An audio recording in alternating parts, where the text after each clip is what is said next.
Well, welcome Spring Lake Village, and thank you for joining me this second Friday in May as we continue our new lecture series on Jewish pioneers of Hollywood. Well, in our first lecture, we explored Jewish immigration to America and how many Jewish immigrants or first generation Jews migrated to Los Angeles from the East Coast, in particular New York and New Jersey, uh, some because of the beautiful climate of Southern California, but for the most part, these young filmmakers wanted to evade the litigation of Thomas Edison's patent company and to establish their own film studios outside the purview of Thomas Edison.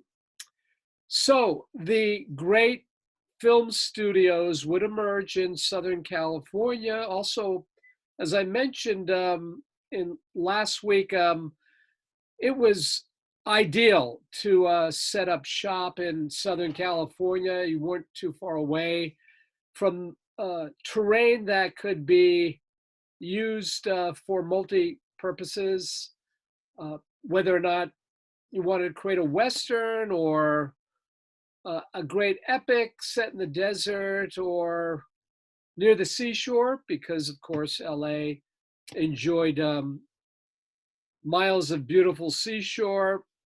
The ideal weather for filming year round as well. And it was virgin territory that allowed these young men of vision to create a world unto itself, as it's called, an empire of their own.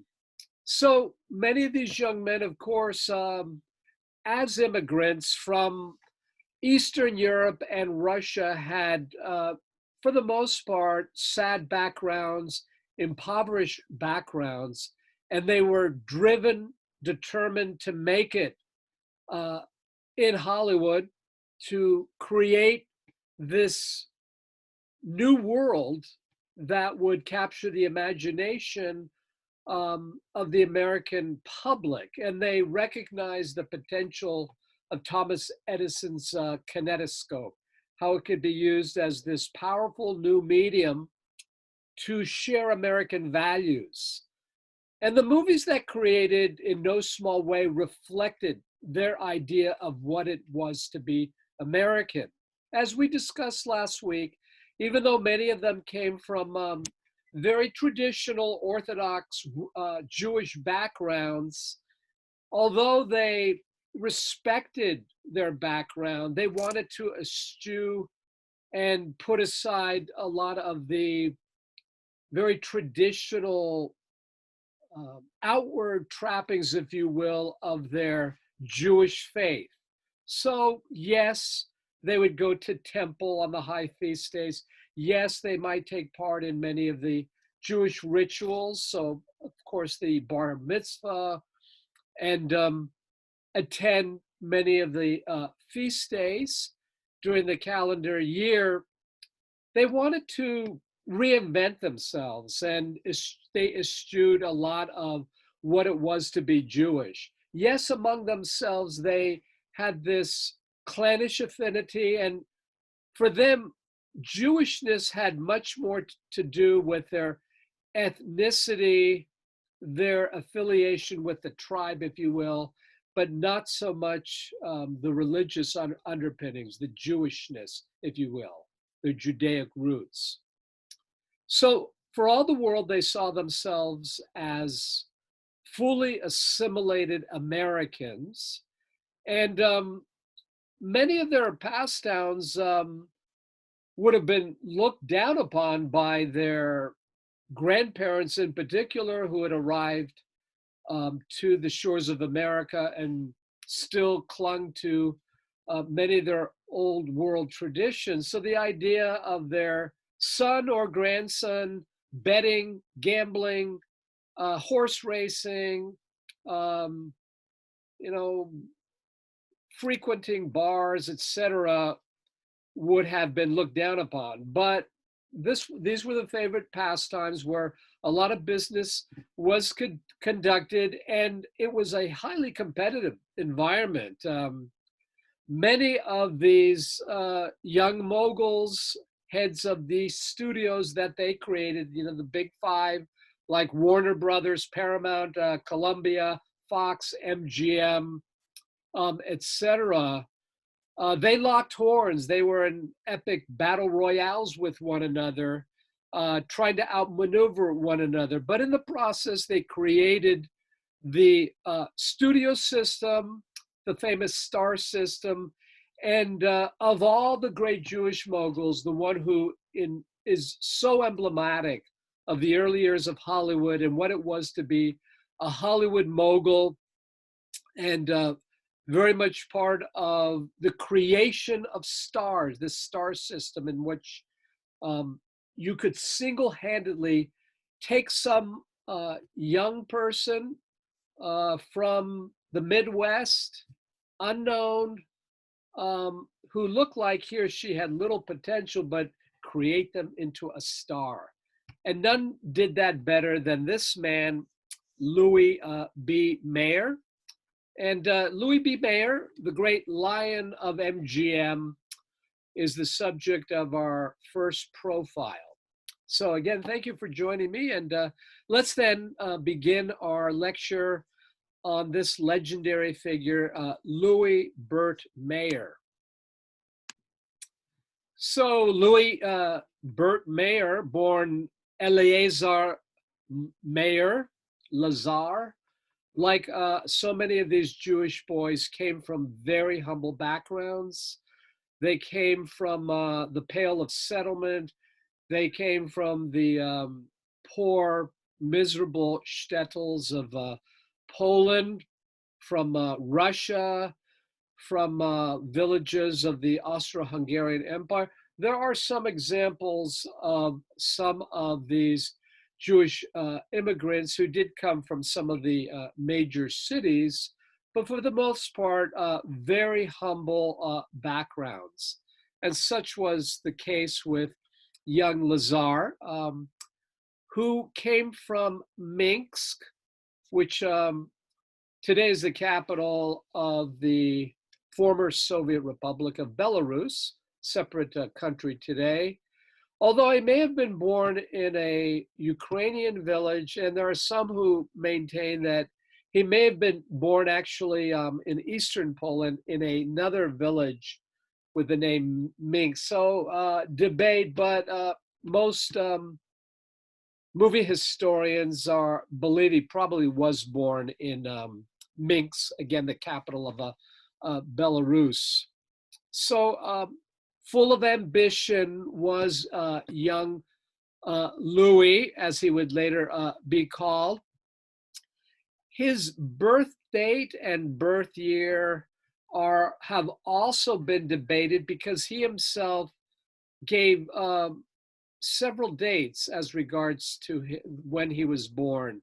You look at his census records, and it says he was probably born in 1883.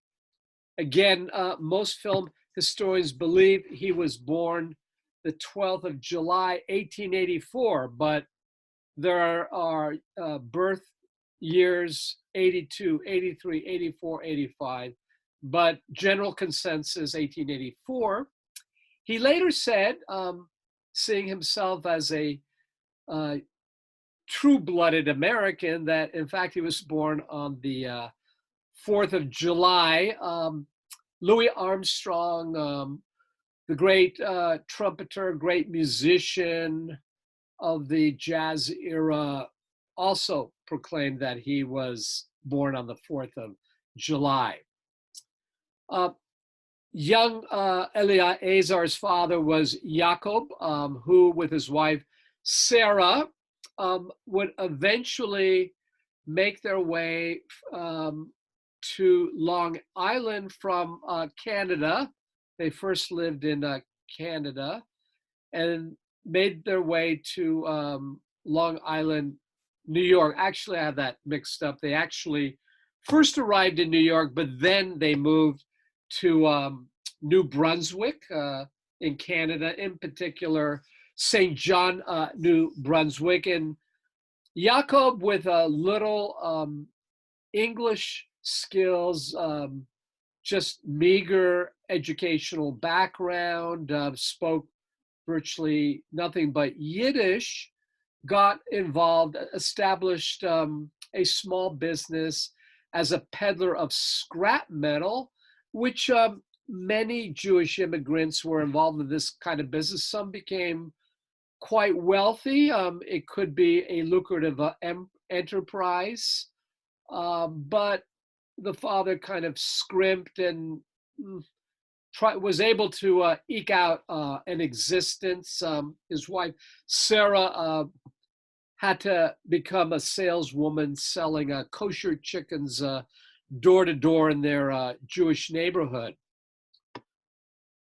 Young Louis was part of his father's scrap metal business. He went all around St. John and the surrounding area to try to gather metal pieces, junk, etc. One man kind of became something of a surrogate father. A man by the name of John Wilson used to give him copper scraps, which he could sell. He would swim into the Bay of Fundy, which separates Nova Scotia and New Brunswick, and to retrieve scrap metal from ships that had sunk in the Bay of Fundy. This is a story he would later tell a lot of his friends in Hollywood. He said, I led a real crappy existence growing up as a boy. In order to support his family, eventually had to leave school at the age of 12 and spend 70, 80 hours a week trying to build up this scrap metal business.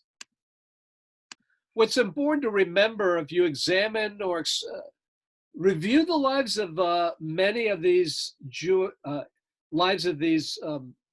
immigrant Jewish boys during their formative years, a lot of them developed skill sets, especially as young businessmen.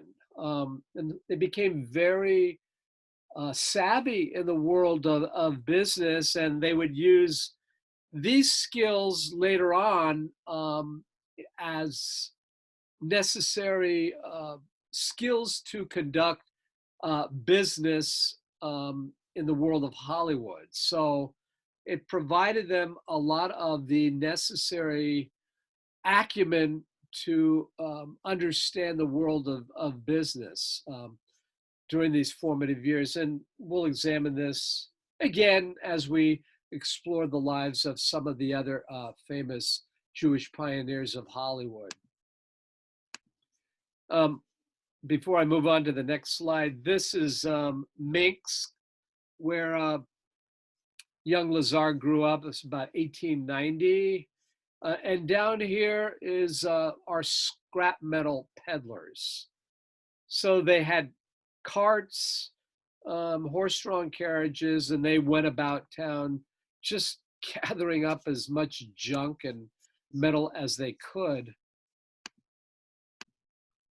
So Louis, during his free time, often made his way to the York Theater, where vaudeville shows were shown. And as he tells the story, this is where he began to develop a love for the world of entertainment. I mean, this was the heyday of vaudeville performances. So he went to the York Theater in St. John, New Brunswick. In 1904, he moved on to Boston, where he began a family. He married the daughter of a kosher butcher. Her name was Margaret Schenberg. And it's there that in Boston, in his desire to recreate himself as a young American on his way up, he changed his name from Eleazar Mayer to Louis B. Mayer. Um, in Boston, he opened up another peddling business around Boston Harbor, but the business really didn't take off, so he had to take on other jobs as well to supplement income. But then 3 years later, a watershed event took place when he decided to gamble everything he had, the little money he had collected, to buy a ramshackle theater in time that was sort of a notorious as a entertainment venue frequented by prostitutes, where very cheap, sleazy vaudeville shows were performed. It was called the Gem, but it also had the pejorative moniker of the Garlic Box because most of its clientele were working class Italian boys. But he completely renovated it into a beautiful theater, which he renamed the Orpheum. Now, it had a bad reputation in town and was located, I should mention, in the town of Haverhill, Massachusetts, this theater, which he renamed the Orpheum. And again, as I mentioned, had a kind of dodgy past, known to show, not attract high class clientele, and it didn't show top quality shows. I mean, these were sort of really burlesque, but even worse than burlesque, let's say. So, in the process of transforming it, he wanted to showcase quality movies. So again, this is silent age, just the very beginning of the film age. He wanted to show respectable films to a high class audience, and the premiere on Thanksgiving in November of 1907 was From the Manger to the Cross. So it chronicled the life of Jesus. So he realized he had a great talent for doing this. So he went into partnership with another businessman, Nathan Gordon, and together they began to buy up other theaters, renovated them, showed first class films, and he eventually had a chain of theaters, not only in Haverhill, but in other towns outside Boston, like Lowell, Massachusetts, Lynn, etc. And he and Gordon then went on to create the Gordon Mayer Partnership. And a few years later, a distribution business in New England.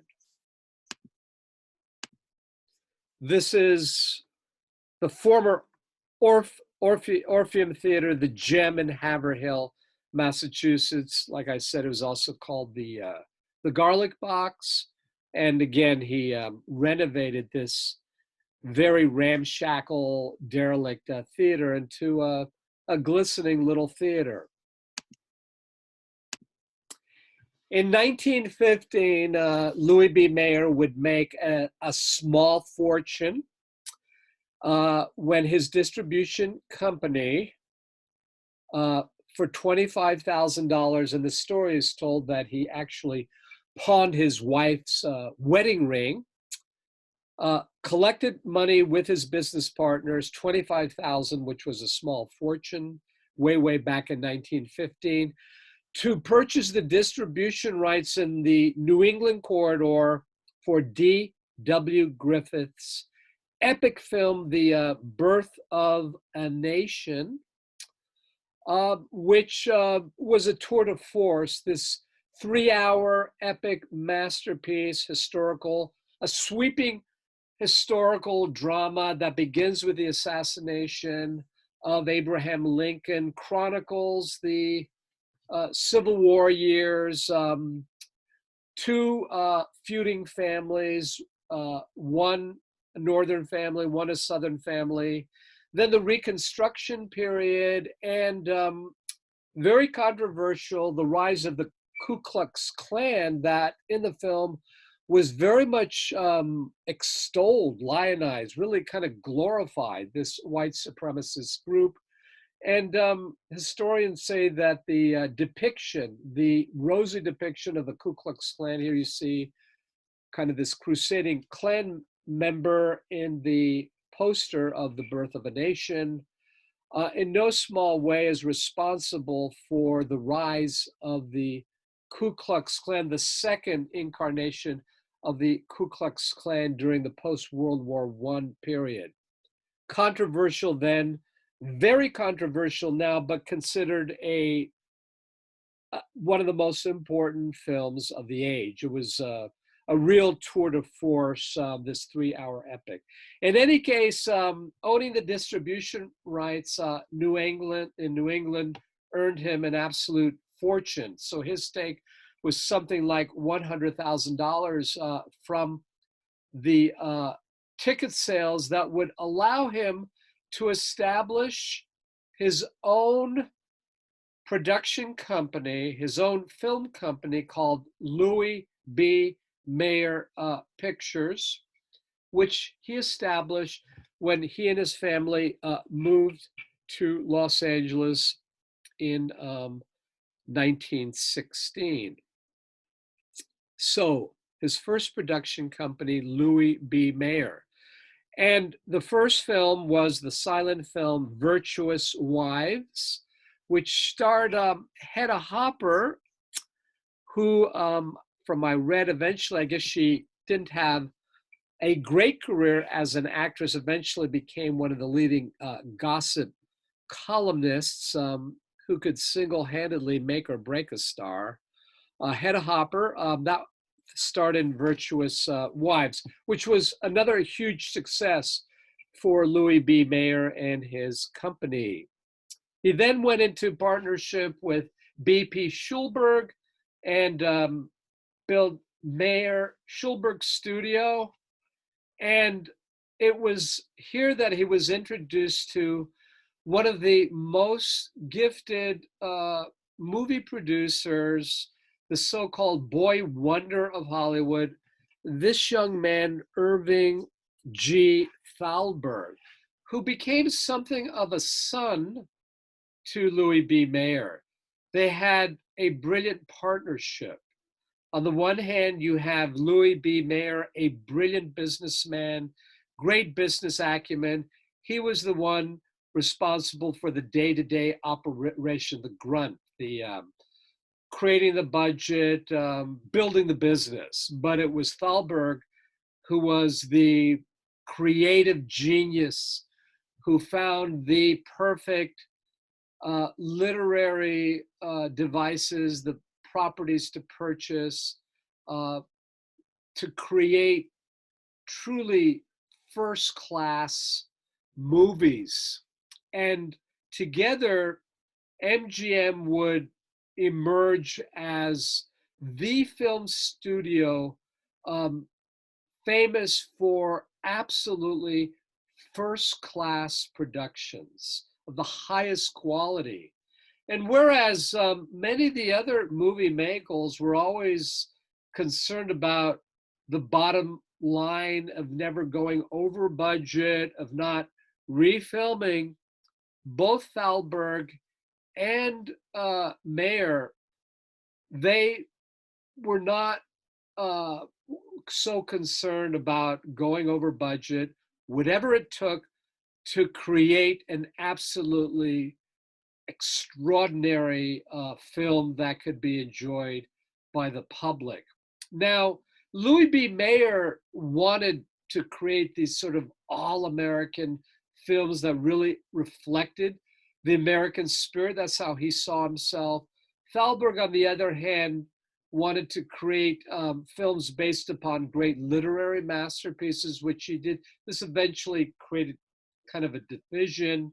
But nonetheless, the boy wonder was really responsible for the great achievements and the the respect that MGM had in Hollywood during the golden years of the 1930s and 1940s. Sadly, um, Irving Thalberg would die a premature death. I believe in 1937. He had he was born with a heart disease, a congenital heart disease that he suffered from. And despite the fact that Louis B. Mayer treated him like a son, he pushed him, and Thalberg was under constant stress, and that probably in no small way contributed to his early death.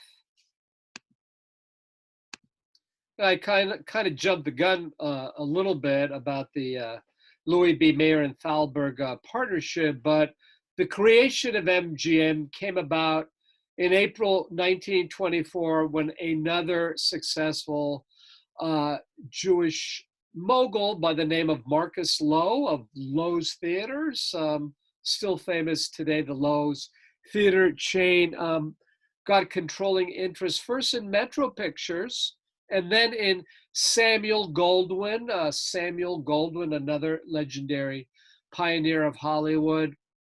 And then Louis B.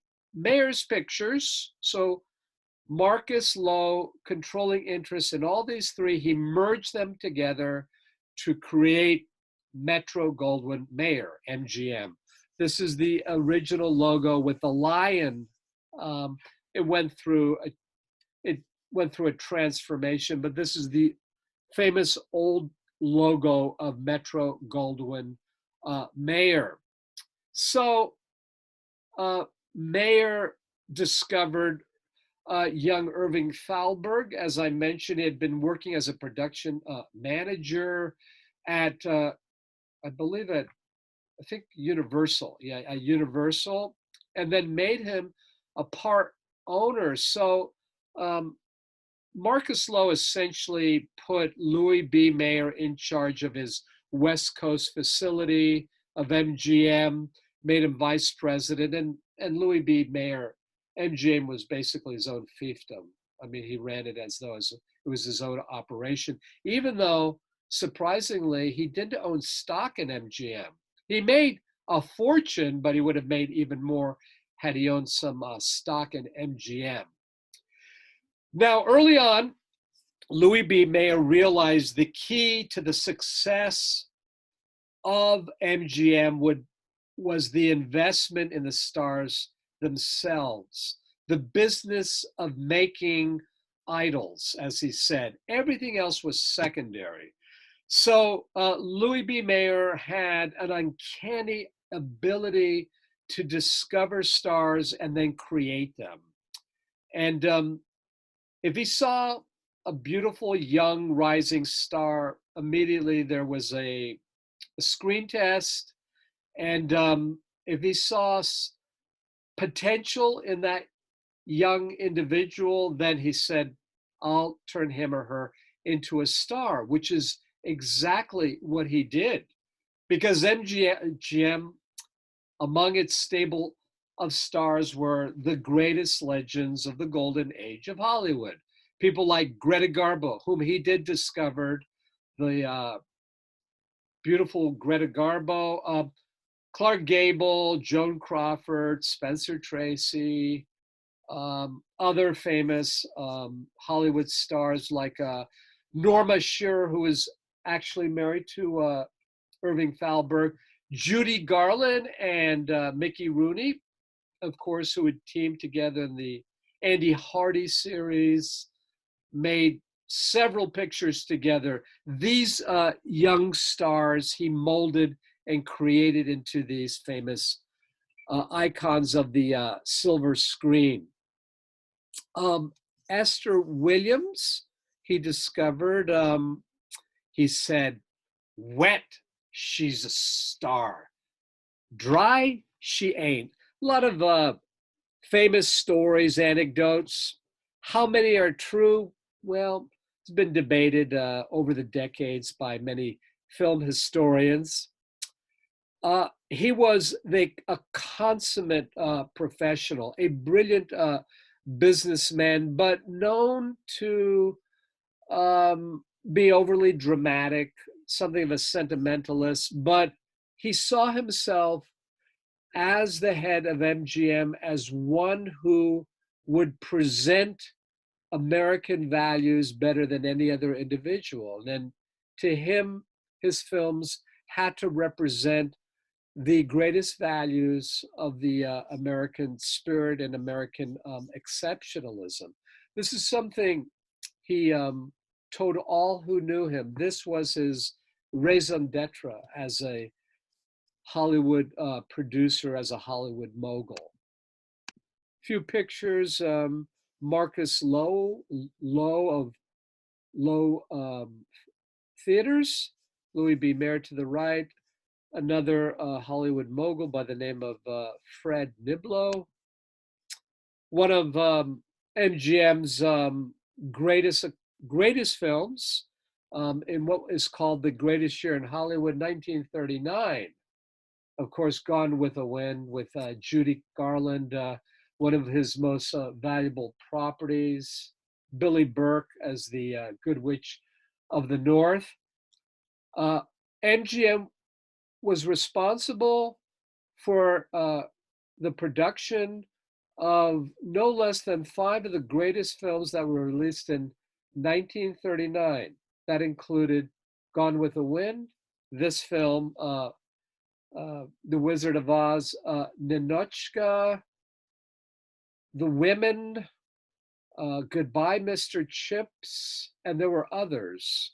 So MGM responsible for the majority of those films that came out in 1939 that are the year considered by most Hollywood historians as Hollywood's greatest year. There's so many exceptional films that were released that year. Here, Clark Gable and Vivian Leigh, Scarlett O'Hara, Rhett Butler, of course, in Gone with the Wind, 1939, won Best Picture. Now, what went on behind the scenes is so many remarkable stories about what took place behind the scenes. So it was a world unto itself, its own city, 185 acres, 30 sound stages, multiple films being shot at the same time.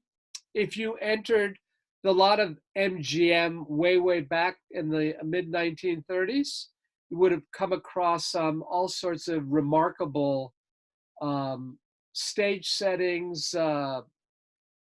scenes of jungles and deserts and Parisian cities, city of Paris, London, all these all these lots recreating the world of make believe. There was a zoo, a real zoo, where animals were kept that were used in a number of movies. And in that zoo was the lion, the logo of MGM, the lion that roared at the beginning of every MGM film was kept in the zoo. You would also find its own police force, a 24-hour commissary that could feed over 2,000 people. I think actually more than that during the course of the day. The famous MGM commissary. And there were other shadier goings on behind the scenes on the lot at MGM. Some notorious parties took place.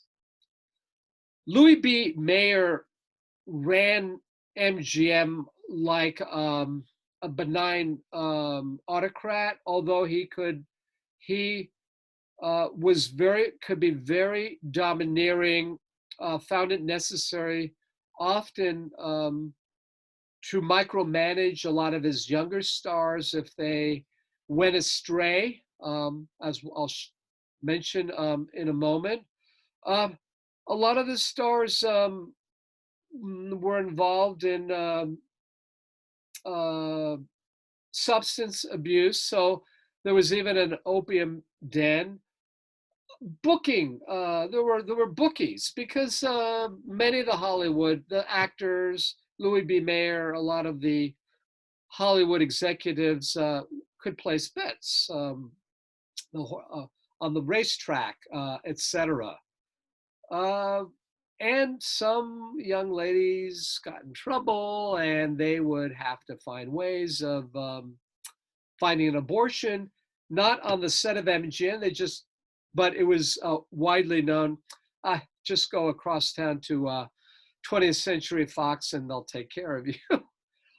Meyer also is responsible for the creation of the legendary star system of single-handedly um, discovering talent and creating stars, exercising control, micromanaging these young stars from the moment they were discovered. Now, this meant, in many instances, dictating to them how they spent their leisure time, when they had to go home, who they could date, how they dressed, how they spoke, etc. Because he, as I mentioned, saw himself as a father figure. He was very paternalistic, very protective, especially of the young stars. But in many instances, he could be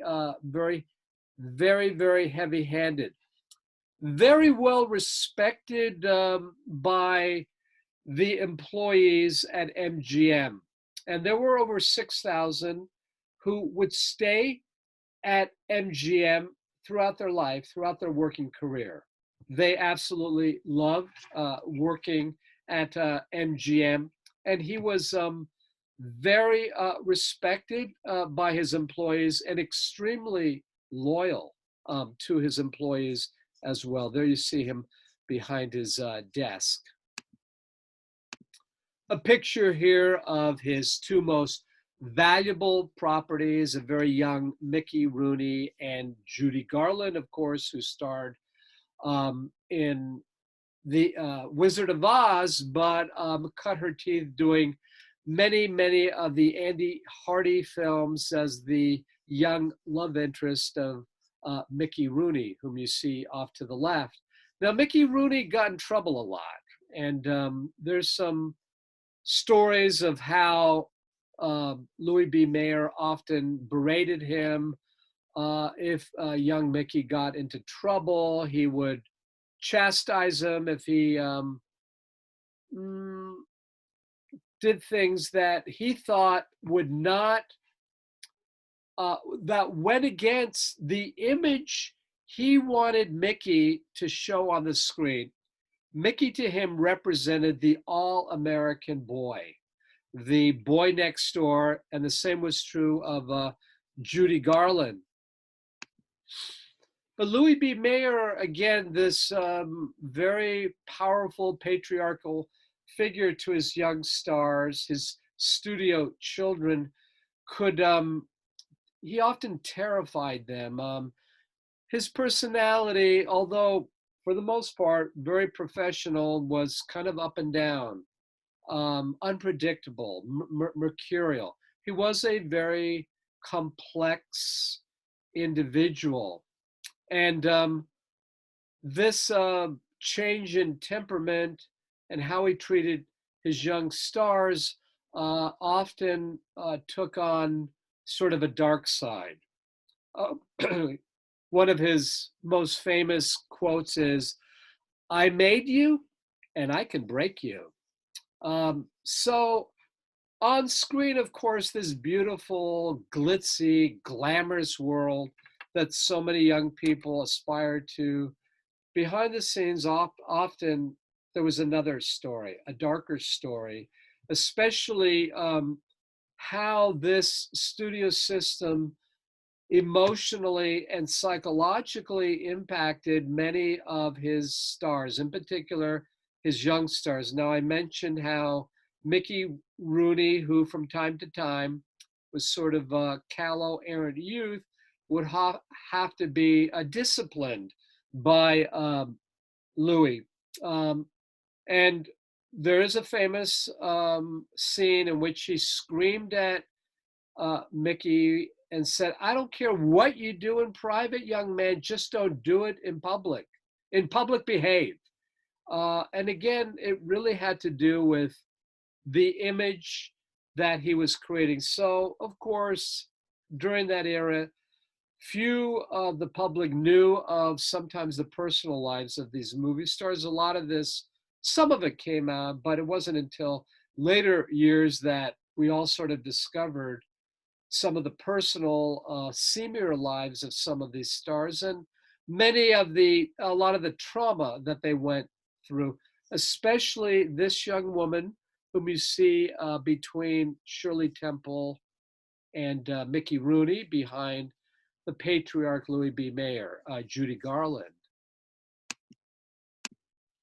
Judy Garland was very much traumatized by the star system, and Mayer probably in no small way contributed to that. So, they always wanted to keep her weight down, so they would give her drugs to assure that she stayed thin. There were even clauses in their contracts, the so-called potato clause, that said they could not gain X number of pounds, and they had to stay and have the look that Mayer wanted on the silver screen. So Judy Garland got involved in drugs. She became alcoholic. She had nervous breakdowns, and Mayer was. It's been shown that he was in no small way responsible, as was probably her mother and her personal life. There, in a couple of books, it's been he's been accused of sexual molestation. Whether or not that really did happen is still debated, but nonetheless, Judy Garland was really a victim of the star system and suffered throughout her illustrious career. So Louis B. Mayer had a brilliant long run at MGM, nearly a quarter of a century, but then begins the decline after World War II. A lot of the films after the kind of films that MGM had been so famous for during the golden age of Hollywood, again, the 1930s, 1940s, up to the outbreak of World War II, were no longer in vogue after post World War II. People wanted crime, film noir, grittier films, more psychological films. Those literary films, romantic films, beautiful films that depicted the heartland of America, folksy films, again, were not as popular. Louis B. Mayer thought this is what America still wanted, but they were looking for something different. And also, Louis B. Mayer neglected to, while he had always been brilliant in identifying new stars, less so when it came to recruiting new young directors, people like Elia Kazan, a whole new generation of film directors, some of whom had made their way over to the United States just before the Nazi rise to power. People like Billy Wilder, for example, a good example. And so by the late 1940s, MGM's prestige had fallen, and in its place, Columbia and Paramount would outpace MGM, not only in the number of films that were actually released, but in the quality of films. So again, these studios recognized that the viewing audience wanted grittier pictures, crime pictures, the famous film noir like Double Indemnity, The Postman Always Rings Twice. These were the kind of films that the public thirsted for.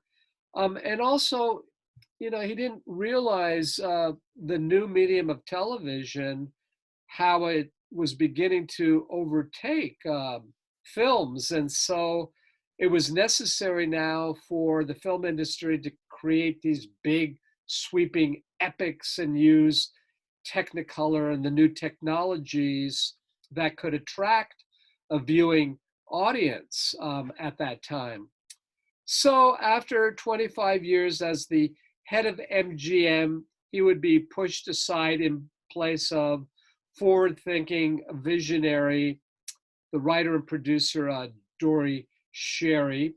And only a few years later, pretty much depressed, although again, an illustrious career behind him, Louis B. Mayer died of leukemia in 1957.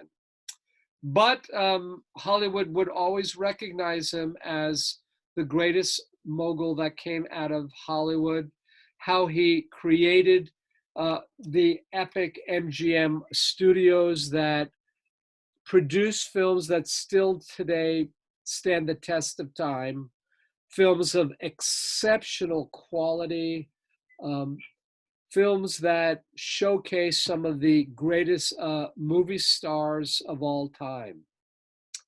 So, yes, a very complex man, one who felt it necessary to micromanage, to overpower his young stars. Yes, he could be tyrannical, but he was also highly respected at the same time by all who knew him. Feared, yes, but very much respected. A man of indefatigable energy who recognized young talent, who, alongside Irving Thalberg, created all these legendary films that even today we can enjoy, as will subsequent generations. So I hope you enjoyed our brief look at the legendary movie mogul Louis B. Mayer. And next week, we'll examine the life of another great filmmaker who was responsible for the creation of Paramount Studios, and that is Adolf Zukor. So look forward to seeing all of you again next week. And thank you for joining me.